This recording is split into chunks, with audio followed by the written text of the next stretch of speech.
అనకాపల్లి జిల్లా Chodavaram sub jail నుంచి ఇద్దరు రిమాండ్ ఖైదీలు సినిమా స్టైల్లో పరారయ్యారు. జైలు వార్డెన్ వీర్రాజుపై సుత్తితో దాడి చేసిన ఖైదీలు రవికుమార్, బెజవాడ రాము అతడి జేబులోంచి తాళాలు తీసుకుని గేట్ నుంచి తప్పించుకున్నారు. పెన్షన్ డబ్బు కాజేసిన కేసులో రవికుమార్ అరెస్ట్ కాగా, చోరీ కేసులో బెజవాడ రాము అరెస్ట్ అయ్యాడు. పరారైన ఇద్దరు ఖైదీల కోసం గాలింపు కొనసాగుతోంది.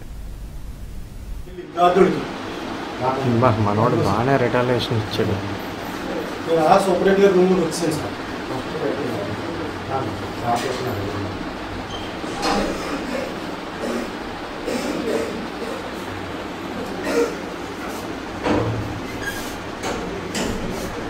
అదే సార్ తాళాలు లాగేసుకుని పట్టుకుపోయారు.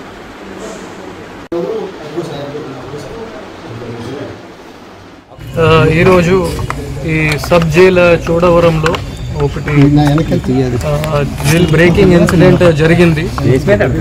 4 to 4:30 PM మధ్యలోనే ఇద్దరు జైల్ రిమాండ్ ప్రిజనర్స్ బేజవాడ రాము ఇంకా రవికుమార్ జైల్ వార్డెన్కి హ్యామర్తోనే ఈ తల మీద హిట్ ఇచ్చేసి కీస్ తీసుకుని మెయిన్ గేట్ ఓపెన్ చేసుకుని అది బయటకి పారిపోయారు.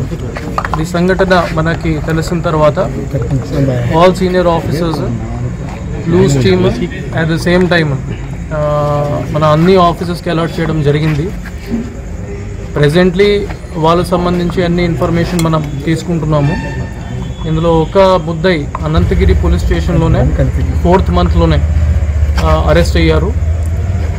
వాళ్ళు ఒక క్రిమినల్ మిస్అప్రోప్రియేషన్ కేసులోనే Anantagiri police station ASR district వాళ్ళు అరెస్ట్ చేశారు.